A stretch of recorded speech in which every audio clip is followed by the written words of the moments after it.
Assalamualaikum Kak. Iya, waalaikumsalam. Permisi, apa boleh saya masuk? Boleh, silakan. Masuk duduk aja ya.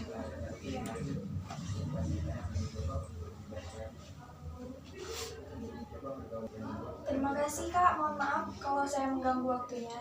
Nggak apa-apa kok, karena sebelumnya kan kita sudah sepakat ya untuk hari ini akan melangsungkan kegiatan konseling. Oh iya, perkenalkan saya Sela ya. Ini dengan Mbak Juliana, benar? Iya Kak, benar, saya Juliana. Oke, Mbak Juliana bagaimana kabarnya? Alhamdulillah, tapi kurang baik Kak. Kalau boleh saya tahu, sekarang Mbak Juliana kesibukannya apa nih? Kesibukan saya cuma kuliah aja sih Kak. Oh, kuliah sudah semester berapa Mbak? Saya masih semester 5 Kak. Terus di kegiatan di perkuliahan bagaimana Mbak? Kalau untuk kuliah sih ada kendala, karena saya belum bisa mengurangi kegiatan yang tidak begitu penting Kak. Selain mementingkan kuliah saya. Saya paham bagaimana perasaan Mbak Juliana ya. Apa ada yang bisa saya bantu Mbak? Iya, saya kan kesini memang untuk minta bantuan sama kakak ya, atas permasalahan yang lagi saya alami sekarang Kak. Ya bagus sekali ya Mbak. Saya senang jika saya itu bisa membantu Mbak Juliana untuk mengatasi masalah yang sedang Mbak Juliana alami. Untuk selanjutnya nanti kita akan melakukan proses sesi konseling ya.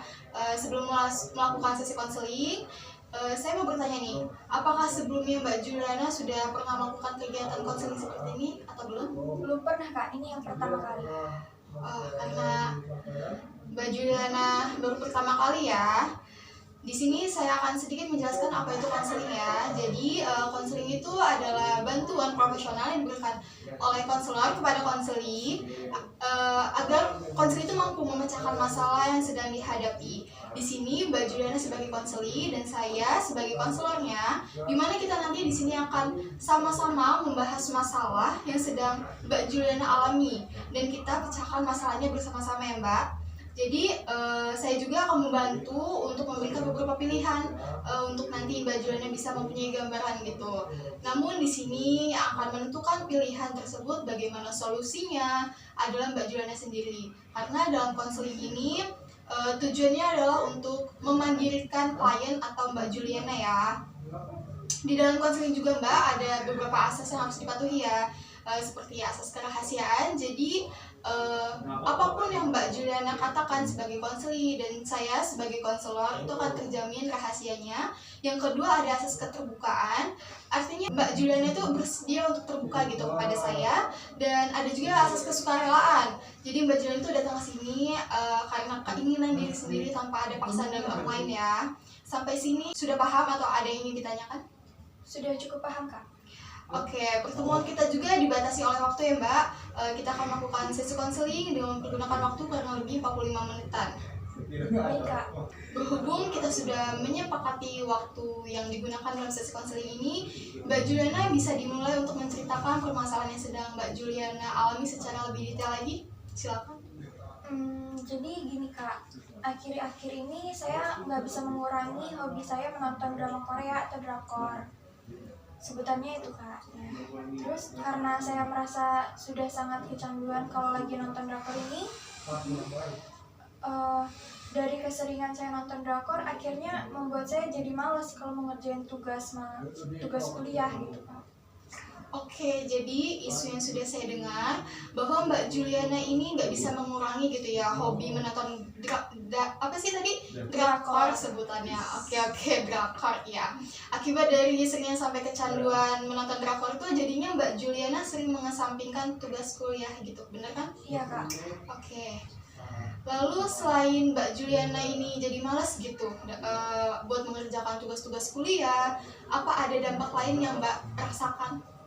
Ya, selain males untuk ngerjain tugas kuliah, akhirnya membuat tugas kuliah saya jadi numpuk dan jadi keteteran untuk ngerjainnya gitu Kak. Saya juga merasa lebih banyak berdiam diri di rumah sih Kak. Saya ini merasa jadi anak yang introvert gitu.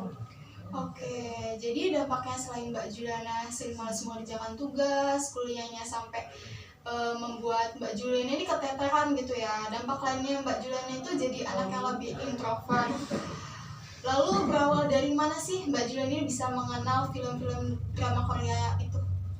Saya tahu tentang film-film drakor itu karena rekomendasi dari teman Kak. Dan saya juga senang melihat film-film drakor itu ada di sosial media seperti Instagram, TikTok gitu. Oke, kalau Mbak Juliana sadar gitu, kalau Mbak Juliana ini sudah merasa kecanduan untuk menonton drakor itu sejak kapan sih? Ketika saya lagi banyak tugas Kak. Saya kan merasa capek, pusing dengan kegiatan di perkuliahan. Dan saya mencari hiburannya dengan nonton drakor itu. Yang sampai akhirnya lama-lama saya lebih mementingkan menonton drakor daripada ngerjain tugas kuliah ataupun kegiatan di perkuliahan gitu Kak. Oke, saya paham ya dengan yang Mbak Juliana rasakan. Tapi kenapa nih Mbak Juliana akhirnya lebih mementingkan mencari hiburan gitu dengan menonton drakor daripada mengerjakan tugas kuliah yang sebenarnya lebih penting gitu? Alasannya kenapa Mbak? Karena dengan saya menonton drakor, itu cara menghibur diri dari padatnya aktivitas di perkuliahan dan banyaknya tugas kuliah. Karena kalau saya menonton drakor itu membuat mood saya jadi lebih baik gitu Kak. Oke, dari permasalahan yang sudah Mbak Juliana ceritakan sebelumnya, Mbak Juliana sendiri sudah pernah belum mengatasi gimana caranya agar Mbak Juliana ini bisa mengurangi hobi menonton drakor tersebut agar tidak kecanduan lagi? Saya udah pernah coba sih Kak, tapi gagal. Bisa diceritakan nggak apa yang sudah Mbak Juliana pernah lakukan agar bisa mengurangi menonton drakornya? Jadi saya pernah libur beberapa hari buat nggak nonton drakor terus menerus gitu Kak.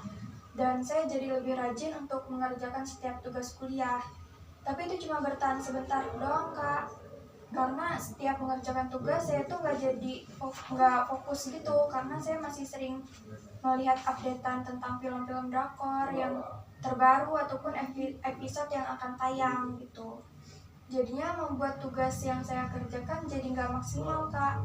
Dari situ saya belum mencoba lagi untuk mengatasinya, tapi saya takut jika ini terjadi terus-menerus akan berdampak buruk untuk kedepannya gitu Kak.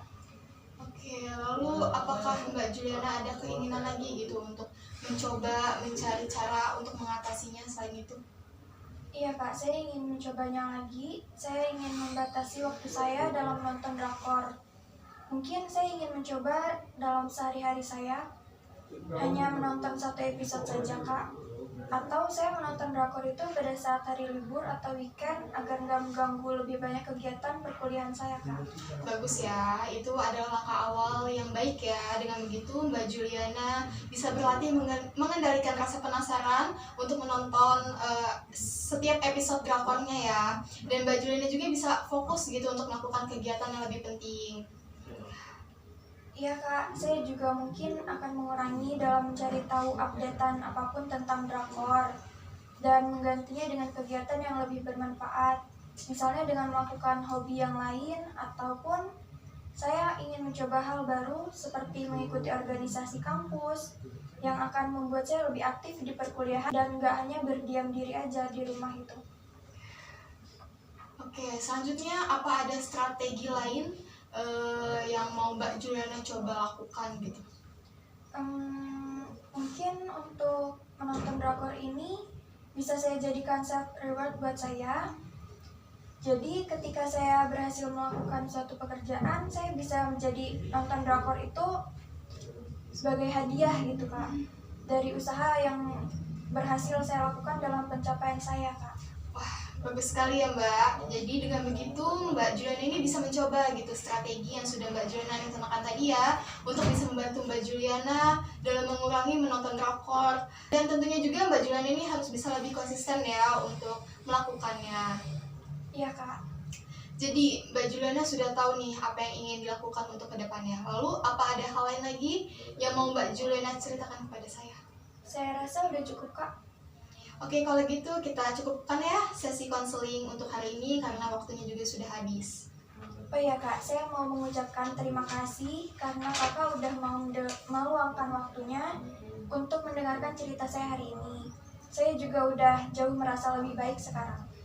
Syukurlah kalau gitu ya Mbak ya, saya senang banget gitu dengannya. Kalau Mbak Juliana merasa kesulitan atau membutuhkan bantuan, jangan sungkan ya untuk menghubungi saya. Iya Kak, terima kasih sebelumnya. Tetap semangat ya Mbak Juliana, kalau gitu sesi konseling ini bisa kita akhiri. Iya Kak, saya izin pamit pulang dulu ya Kak. Assalamualaikum. Waalaikumsalam.